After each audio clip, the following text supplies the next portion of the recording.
Behind the Shades.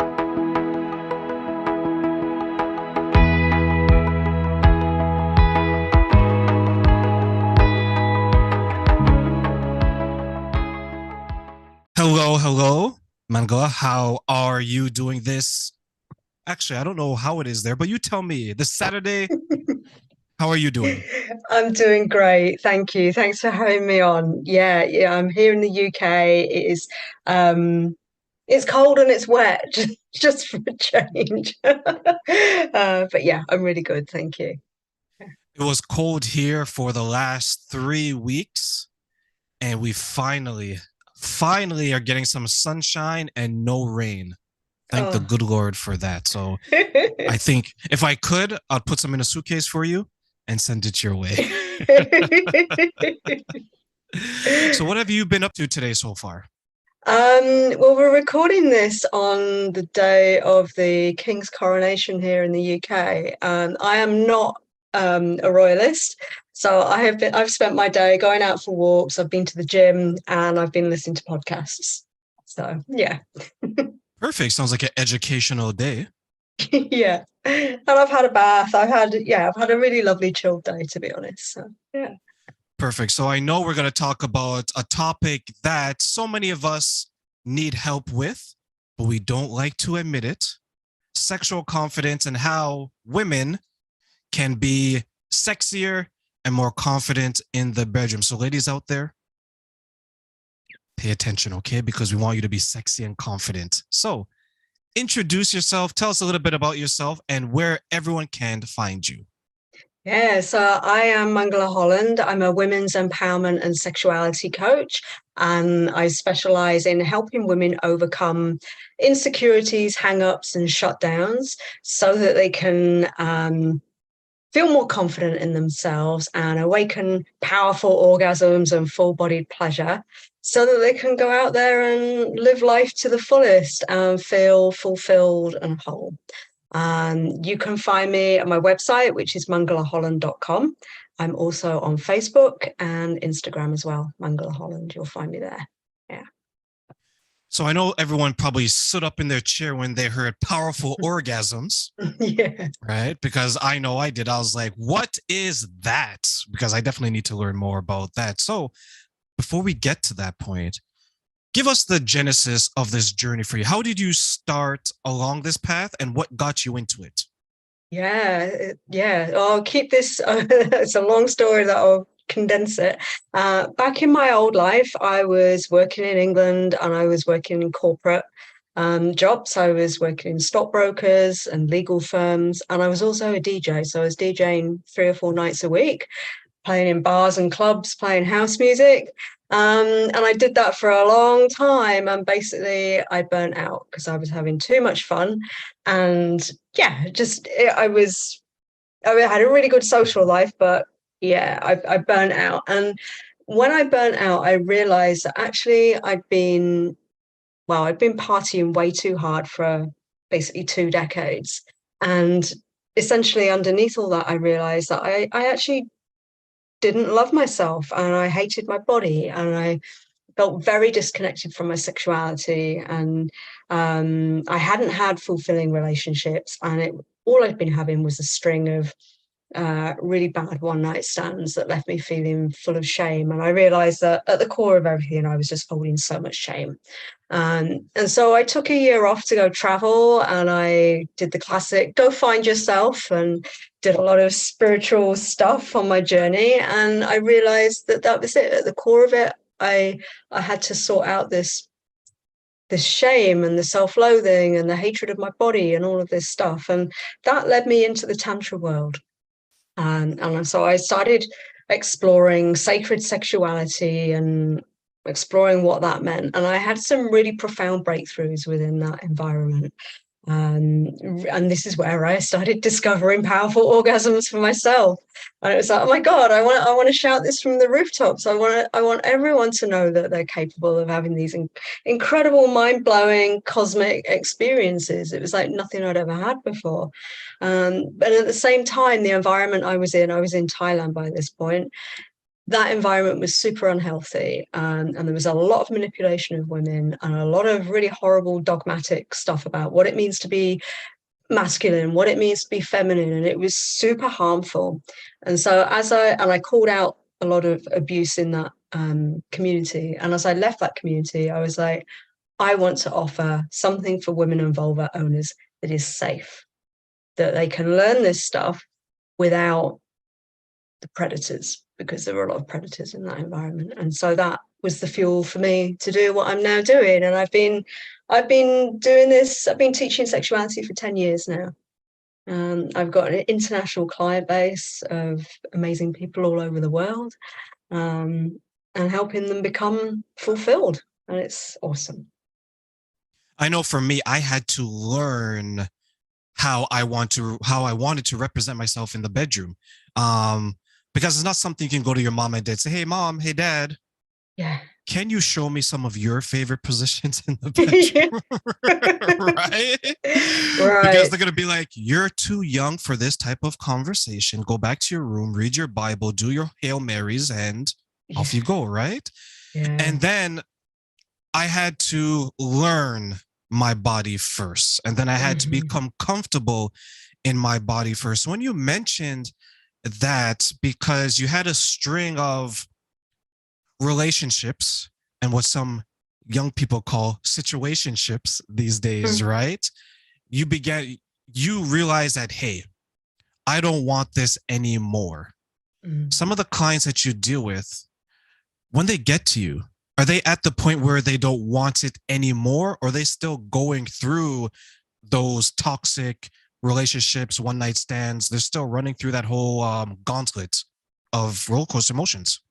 That's a really, really good question. I would say most of them have got to the point where it's like, okay, that way of doing things isn't working. Or like a lot of my clients are 40s and 50s and kind of over. And so it's like, what worked for us in our 20s doesn't work for us as we get older, and we can't override things with hormones and alcohol and whatever worked. We used to just go out and pick people up in clubs and take them home, and it's different as we get older. But you touched on something really key when you said learn in my body and feel comfortable in my body, and this is the key of all of it.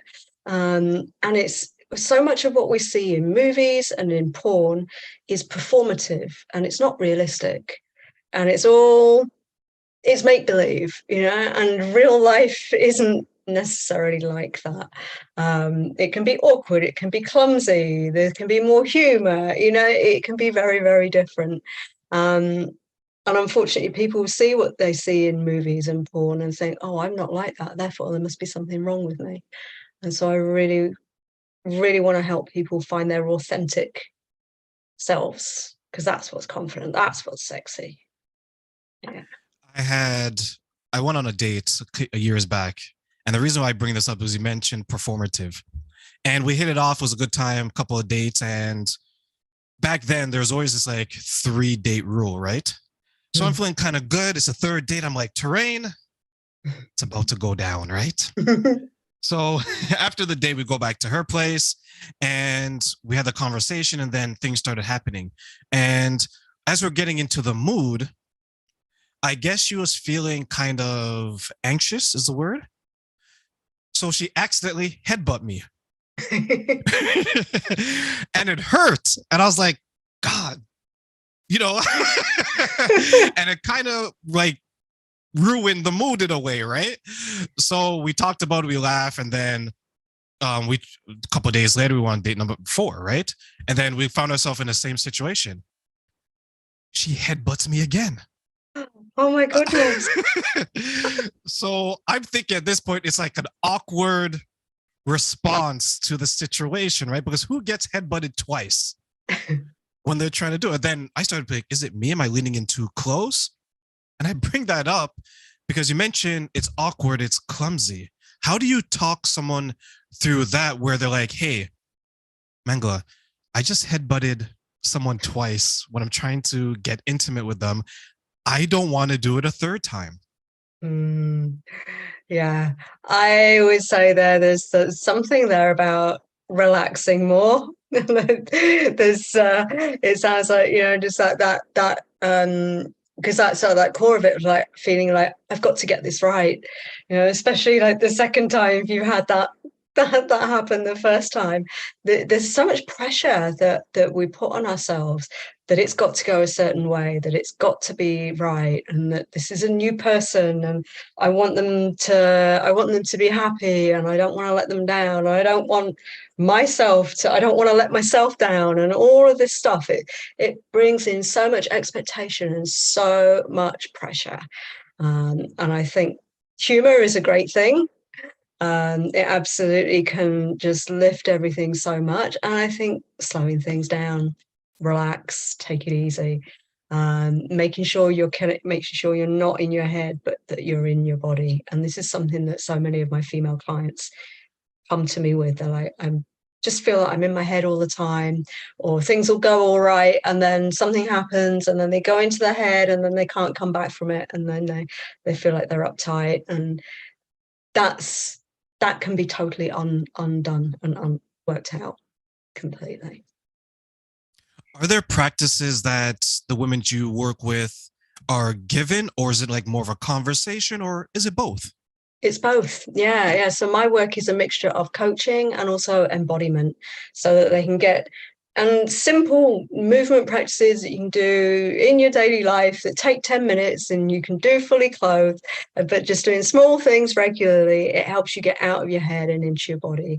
And that means then when it comes to being intimate, it's so much easier because you're not stuck in your head all the time.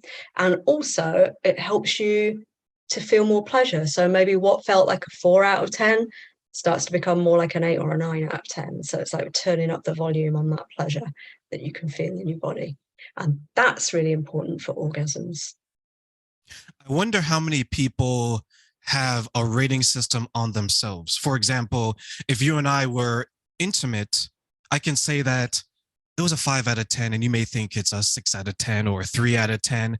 But that's our overall experience. But then I can say that my experience in it as an individual now was 7. I really enjoyed what she did. I enjoyed the connection, things like that, where you're left wanting, right? That the overall experience was this score, but what you felt was a little bit lower. Is that a type of conversation that you have with your clients as well? Yeah. Yeah, absolutely. And I think particularly for people who've been in long-term relationships, like there becomes this, I mean, habits get created and it can end up being same all the time, which then, the passion diminishes or the spark gets less, or one partner just starts to feel like this isn't doing it anymore, and it starts to get a bit sticky. So it is something that comes up.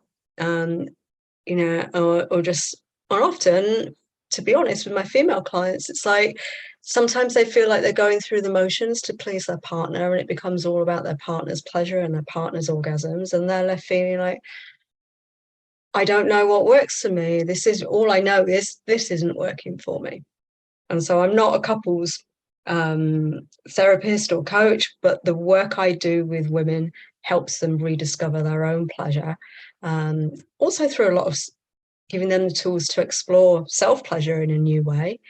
So then they know what works for them. And we work on how to communicate that with a partner without their partner feeling like they're getting it wrong as well, which is really important. What are some of the fears that women may have in the bedroom? Oh gosh. Some of the, and this is where where I say about getting out of performative stuff, because often I'll hear things like, they're worried about how they look or how they think they look. They're worried about being judged, and that can be being judged for not being expressive enough or being too loud and being too much. It's like we're never quite hitting the spot right. We're either too much or we're not enough. And they worry about, is their partner enjoying this? Are they going to leave them if you don't give them enough sex? Like there's all of these things, and it's the core of many people's insecurities. Is I'm not good enough. I'm not worthy. or my orgasms take too long. That's another one that crops up a lot. And I'd like to reframe that as like, what if it's okay that your orgasm takes as long as you like and you enjoy all of it and take up that time and space? And if it takes an hour, good for you. There's nothing wrong with that. That should be celebrated, not feeling like there's something wrong with you. Yeah. Should that be, actually, let me rephrase this question. How should we evaluate the sexual experience? Because some people will evaluate it as, if I don't have an orgasm, it wasn't good. Versus some other people, as you mentioned, it's more of the connection. I enjoyed my time, orgasm or not. So how should we evaluate the sexual experience? It's a really interesting question. And I think it's about, more than anything, it's about the heart. It's about the connection. It's about the connection between two humans and what gets created, and the sum of the whole being bigger than the parts. I think that's the phrase. It's like you put two people together and then something bigger emerges from that. I really believe in taking the pressure of orgasm off the table, because if that feels like hard work for one party, then putting all the pressure on that is going to make that orgasm even harder to experience. So it's like, okay, instead, how did you feel emotionally? How do you feel about the physical connection, about the pleasure, about the enjoyment of the whole experience, and what would you like more of? What if you're evaluating, then rather than putting numbers on it, it's like, what worked really well? What would you like more of? What next time, what else would you like, or what could we do differently? And start to, rather than just putting numbers on it, which could really make somebody feel quite insecure. It's like, how do we bring out the best in each other? Yeah. And when you mention like the different positions that you can do in different things, is it, because I know you mentioned sometimes we get in our own head and we worry ourselves into it just being performative, right? Is it a question of, I want variety in my mind more so than the physical, or is it a mixture of both, saying that I need to make sure that mentally I am there, as well as physically I need to deliver as well?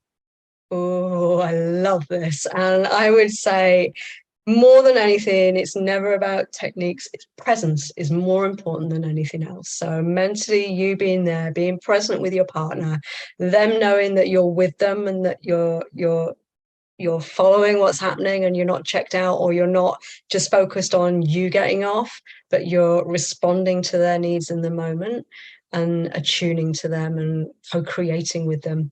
That is a game changer. That's what it's all about. Yeah.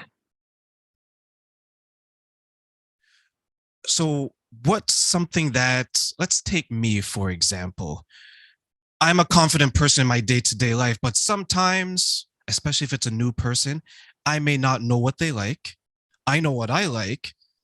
And sometimes we may be hesitant to communicate that back and forth. How do we start that type of conversation when we know no one is talking about that type of conversation? Yeah. Yeah. And so I guess here we're talking about when we actually get into bed. But there can be a lot of build up to that. There can be the tease, the foreplay, the like that, that you get to that point where it's like, oh wow, this is definitely on. Like, that's a really fun place to kind of sizzle in that and be in the anticipation of it. And so I think then when we shift into the bedroom, this is again where it's like slowing things down, taking your time, occasionally checking in. Like, some things might be really obvious, like, oh wow, this is working. Like, I'm getting a really good response by how someone is verbally and non-verbally responding, what sounds there are, how they're moving their body, all of the the subtle cues, and really listening to those.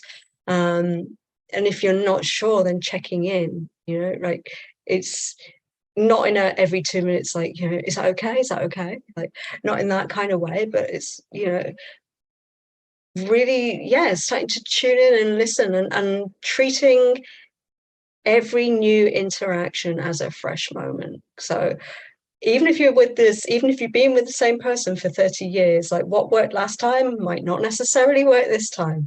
And if you're with a new person and a fresh partner, then guarantee what worked with the last person might not work here as well. So like, some people have like their moves and their set things. It's like, don't try to do the set moves all the time, because people will, somebody will feel that it might not feel authentic.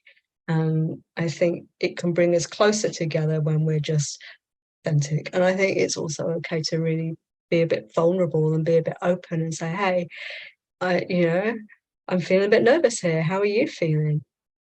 Is there anything you want to talk about? And I think, when we talk about sexual confidence, it's not just the how much we can relax and let go in bed. It's even like conversations around safe sex, about condoms, about past partners, about anything that needs to be brought up. It's like, let's be grown-ups. And that can feel really confronting because we haven't had it modeled to us a lot of the time. You're right. I think we all have the sex ed class, but that's just be safe. Yeah. Wait until you're of age. Yeah. It isn't these types of conversations, because the bedroom for many people, and for me at times, it's a scary place, and it can be, because you want to perform a certain way. Many of us, right, want to make sure that the person we're with is enjoying it as well. And when you highlighted that you want the person to be in the moment, are there ways that you help your clients, the women you speak with, right? Are there ways that you assist them into being in the moment, not 5 minutes later on or the next day thinking, well, if I don't do this, he's not going to call me back? Like, how do you help them in the moment to stay in the moment? Yeah, and this works for all genders. So again, taking a breath and tuning into your breath, like particularly when you're with someone else, like coming back and checking in with your own body. Can you feel your own body? Have you gone off into your head? It's coming back into your breath. Something that can really help. It sounds really silly, but just like wiggling your toes, because if you've been up in your head, like wiggling your toes can bring you right back into your body. And see where you're holding tension in your body. Are you tense in places that you don't need to be? Like, the more we can be relaxed, the easier it's going to be. And if in doubt, like eye contact is really helpful. Breath can just be such a wonderful, wonderful tool.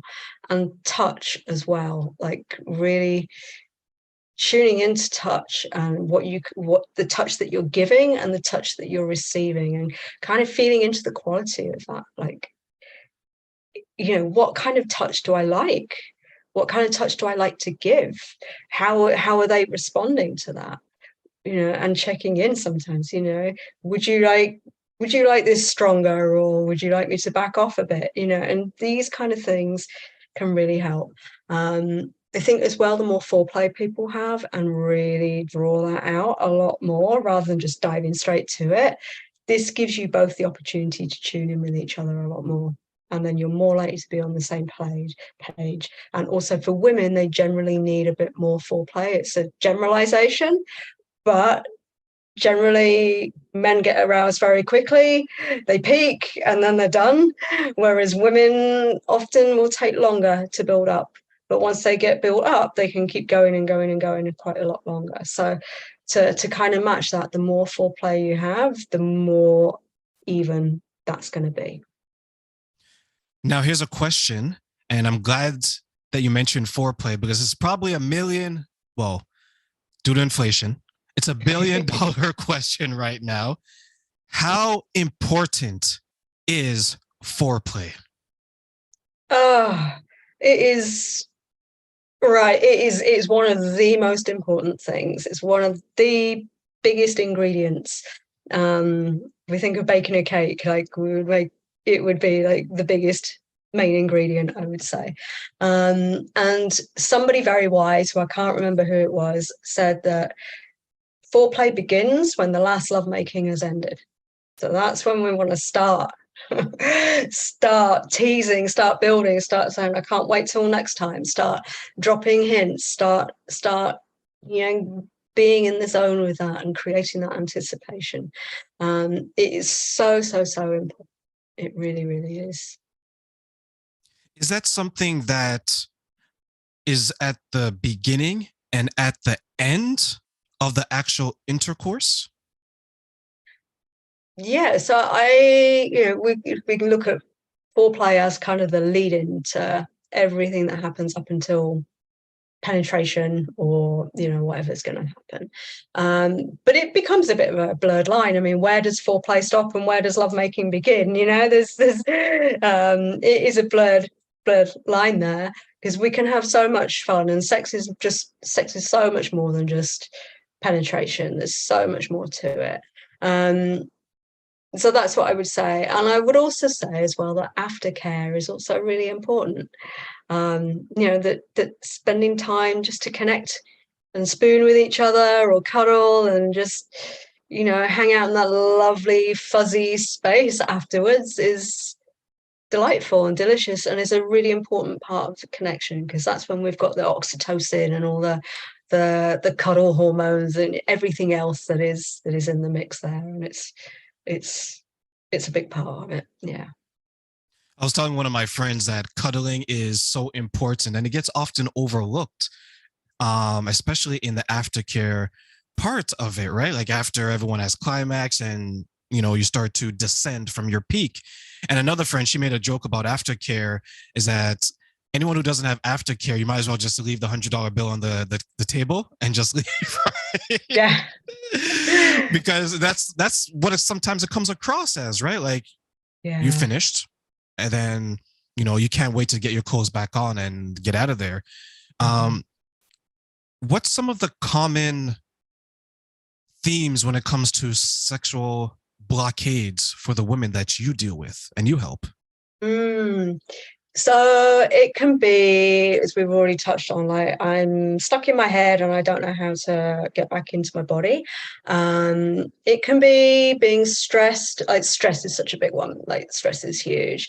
Feeling overworked, lack of a good work-life balance. Like, if you are stressed and you are overwhelmed, one of the first things that's going to disappear is your sex drive, because the body is going to take that energy and use it for survival. So that's a really big one. A lot of it can be stuff that we've grown up with, so conditioning, whether that's from parents, whether that's from church or other religious upbringings or community, being told from an early age that your desires are sinful and there's something wrong with you. Like, all of that can really go in deep. Trauma, of course, is a big one. But sometimes it's as seemingly simple as, just a bad experience with a previous partner where they said something about your body and it was an offhand comment and they probably don't even remember saying it, but it's stuck. And that's hard to let go of. Yeah. And then sometimes it can be women that I've worked with who've had medical stuff. Let's say they've had bad childbirth experiences and they were dismissed by the doctors and weren't taken seriously. There can be all kinds of things. There's many different things. Yeah. This is a conversation I love having because it takes me back to a time in my 20s where a friend at the time, she said that, similar to what you just mentioned, there was a offhanded remark about her. And for the longest time, years went by. She's probably, at this point, she must be close to 50 now. And she said that anytime she wanted to be sexually intimate, it had to be in the dark. The drapes drawn, everything, right? Like, now it's 2 p.m. where I am, the sun is shining. She could not be intimate during that time. Have you come across women who've experienced that? And if so, how do we help them? Yeah. I've worked with quite a number of women who have never let their partners see them naked, like, at all, or have needed to have the lights off, It's more common than people realize. The sad thing is then everybody feels like they're the only one, that they're the only one who goes through this, or they're the only one who feels blocked and shuts down midway through sex, or they're the only one that doesn't experience orgasm. And it's so much more common than people think. Yeah. And there's so much that can be done about it. There really is. So some of the clients that I've worked with who had real hang-ups about stuff, once we've been working together for a few months, they're like, oh, I've now decided I love being on top because that's the position that brings me the most pleasure. And I'm now starting to have all these amazing orgasms because I don't care what my body looks like. I'm not feeling insecure. They've not been on a diet. Their weight hasn't changed. Nothing has changed other than that inner sense of self and feeling pleasure from the inside out rather than worried what they think their body looks like. And that's why I think for her it starts, because it's all in the mind. I haven't seen her naked, obviously, but the way she presents herself in an attractive way. But as you mentioned, it's not that uncommon. There's many of us who I haven't had an orgasm. I don't want my partner to see me naked. Even when you're in the moment and afterwards, they're under the blanket wrapped up until you get up, and then they're getting their clothes on. Right. And I wonder if that's something that probably impacts women more than men. I don't know if it's more than. I think across the board, insecurity in the bedroom is a big thing. And for men, it will show up perhaps a little bit differently. And it can be about performance, it can be worried about erections, it can be worried about also being able to orgasm. It can be worried about whether they can make their partner orgasm. It can be worried about their dick size, like all of these things. That's how insecurities and hang-ups can show up for guys. So everybody has insecurities, but it will show up a little bit differently depending on. I know for you, you mentioned that your client base is majority women over 40. Is that correct? Although I have worked with everyone from age 18 to 76. I've got clients in their 70s having the best sex and pleasure of their lives, and that's really, really inspiring.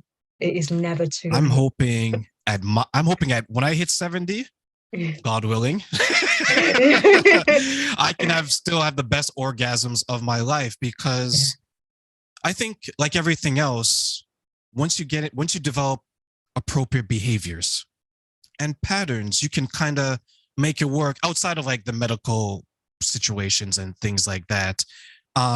What's something that you'd want to share with the next generation who are saying that you don't have to wait until you're 40, you're 50, or you're 70 to experience these things? Let's start you sooner rather than later. Yeah. Oh, yes. So I think the younger generations have got a way better handle on consent than our generation, for sure. And so I think they are leaps and bounds ahead of where we are in that realm. Like the consent conversations and culture is awesome in the younger generation. And so I would really encourage them to really look at empowerment and like making sure that it's that there is respect and that they are really learning to enjoy what works for them and learning to discover and enjoy their own bodies without shame. Like the earlier you can do that, I think that's what's going to be key for everybody. Because once you know what works for you and what your body is capable of, it's so much easier to ask for that and discuss that with a partner. And then great intimacy is so much easier. Yeah. And that's something that I want everyone to have and to experience, because the body changes, whether you're 18, 28, or 58, it can change. And many of us have control to a large degree over that, right? Like if you're gaining weight, you can do something and lose weight. You can maintain your figure. And one thing actually I want to ask you, since you deal with women, pregnant women who've had the baby and they're coming back, and even though their bodies may be similar to what it was before the birth, maybe when they look in the mirror, they're like, oh, I look like a whale.